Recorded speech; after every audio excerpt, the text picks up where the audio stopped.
Muy interesante porque si bien nosotros tenemos un consulado acá en Colombia, era la primera vez que se colocaba una mesa y puede ser que la comunicación no fue tan fluida y cuando estuve pendiente para hacer la inscripción de mi cédula, mi documento, ya era muy tarde, así que tomé una decisión. O sea, tenías la posibilidad de votar aquí en Mendoza, Claro, pero no se dio. pero no se dio y teniendo en cuenta cómo es la coyuntura del país y por el deber ciudadano, decidí ir a votar a Colombia y estar en un rol que era testigo electoral, que era la primera vez en la historia que los partidos que estaban por carrera a las elecciones podían colocar, como lo que llamamos acá en Argentina, fiscales de mesa para acompañar el proceso electoral. Muy bien. ¿Qué lectura política se puede hacer de los resultados de esta primera instancia, por lo Mira, menos? si tomamos como base las elecciones del 2014, podemos pensar que hoy las propuestas alternativas que se daban con Coalición Colombia y con Colombia Humana han tenido un crecimiento importante,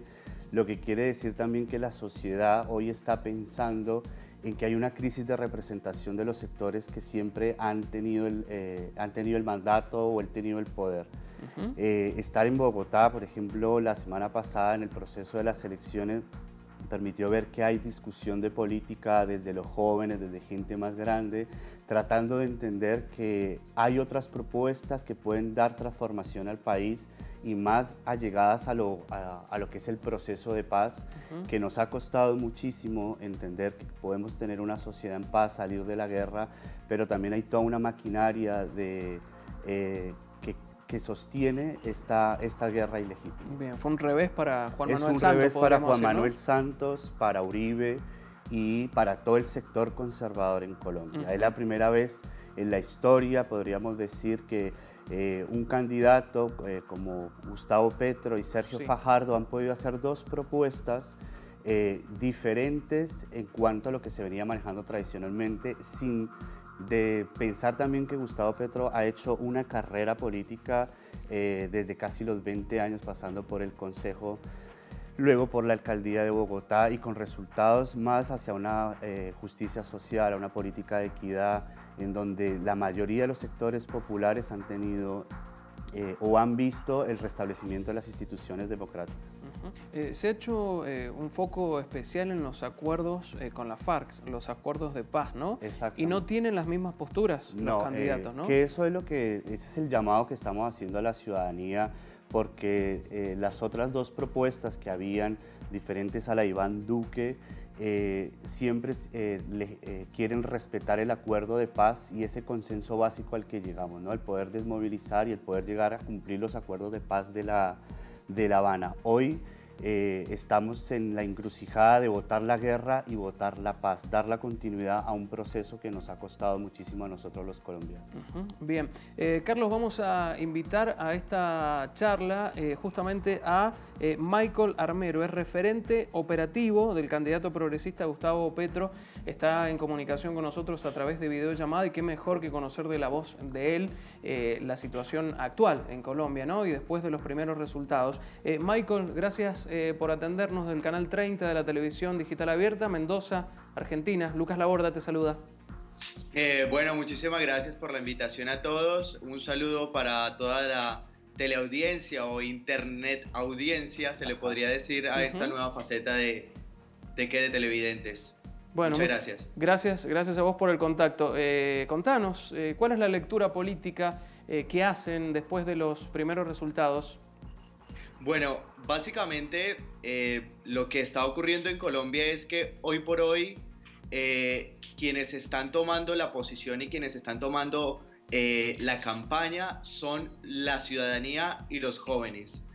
Y esto hay que recalcarlo porque frente a la primera vuelta presidencial que se llevó a cabo el 27 de mayo, los partidos que han estado, digamos, en las coaliciones, como lo decía mi compañero que está ahí en Mendoza, de alguna manera ya dieron su voto definitivo frente a los resultados, es decir, estas fuerzas, digamos, alternativas como la de Fajardo, que encabezaba con la Coalición Colombia, el Polo Democrático, Humberto de la Calle, la cabeza de su candidatura de los liberales, de alguna manera, después de los resultados, ya dieron su veredicto, ya sabemos por quién van a votar en blanco, han tomado su decisión y le han dicho a la ciudadanía efectivamente que sus posiciones políticas son esas.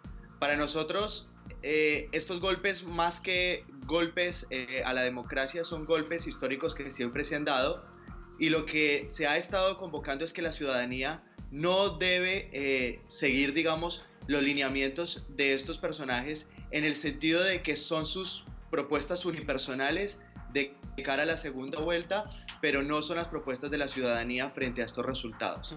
Estamos convocando... Sí. Sí, no, adelante, adelante. Estamos convocando a los jóvenes del país, a los jóvenes en el exterior, de todas las ciudades que estuvieron apoyando las campañas alternativas de Fajardo, de Humberto de la Calle con el proceso de paz, y todas las propuestas de Gustavo Petro, a que se tomen las calles, a que se tomen el empoderamiento de la campaña, a que lean las propuestas y el programa de gobierno de Gustavo Petro, para que este 17 de junio le podamos decir a la oposición, a esa oposición, que estamos con otra Colombia, que estamos con otra propuesta de país. ¿Cuál es el principal problema hoy en Colombia, Michael? ¿Pasa desde el punto de vista económico, por el punto de vista institucional? Frente a lo que ha sido esta contienda electoral, han salido muchísimos problemas y muchísimos inconvenientes. Uno de esos que mencionaba el compañero tiene que ver con que nos estamos disputando entre la guerra y la paz, de nuevo, con una candidatura que dice que va a hacer trizas los acuerdos de paz, que va a echar todo al tacho de la basura, y que nosotros efectivamente desde esta ala, desde la oposición, desde la candidatura de Gustavo Petro, defendemos a cabalidad, pero sabemos que la paz no es solamente los acuerdos con la guerrilla, sino que la paz es paz con justicia social para todos los colombianos. Y otro tema muy importante es la corrupción, que es lo que venimos, mencionando en toda la campaña desde Colombia en el exterior, y es que la corrupción en este país se trasladó de una candidatura como fue Vargas Lleras a la candidatura de Iván Duque. Los resultados de Vargas Lleras fueron insólitos para el país: 1.500.000 votos cuando él recogió 5 millones de firmas en su candidatura, y en los resultados tuvo 1.500.000 votos. Hicimos una lectura, y es que la corrupción se trasladó a la candidatura de Iván Duque con el uribismo y con todos, digamos, la maquinaria que siempre ha funcionado en el país. Y otro tema muy importante que ha venido pasando en Colombia es el tema del medio ambiente, el tema de cómo proteger los recursos naturales, cómo proteger la fauna, la flora y la biodiversidad colombiana, y cómo proteger efectivamente los recursos de todos los colombianos, cómo abocar a que pensemos la minería en nuestra activista, para que pensemos la minería de una forma sustentable, y que nosotros podamos desde ahí, a partir de ese punto, generar trabajo, generar oportunidades de empleo y generar otras posibilidades a Colombia. Yo creo que también podemos agregar que todo lo que ha dicho Michael, y si lo vemos desde una categoría política, Colombia enfrenta una crisis de representación de sus instituciones. Y la propuesta que hay hoy es recuperar las instituciones a través de la democracia, y no estar siempre avalados por partidos tradicionales en donde está la corrupción, está el paramilitarismo, la narcopolítica. Esos son los temas principales que hoy debemos confrontar si decidimos darle un sí a la guerra y no a la paz como continuidad. Bien, Carlos y Michael, desde Colombia, yo les quiero preguntar a los dos, y de alguna manera también para ir cerrando con la entrevista, ¿qué significa que un partido de centro-izquierda haya llegado a esta instancia, pero no solo para Colombia, sino para Latinoamérica en general, en el momento actual? Mira, en el momento actual, nosotros desde acá, los colombianos que estamos residiendo fuera de Colombia, que hemos venido a hacer formación, también por el tema de que la educación se nos es prohibida, es una educación costosa, que nosotros podamos ver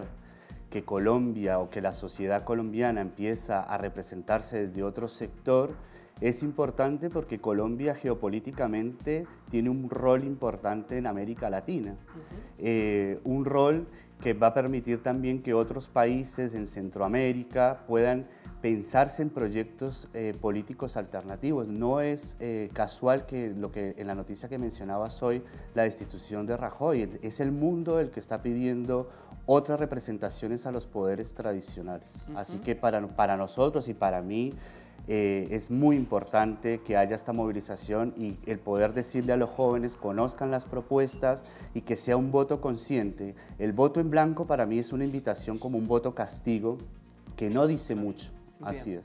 Michael, ¿cuál es tu opinión?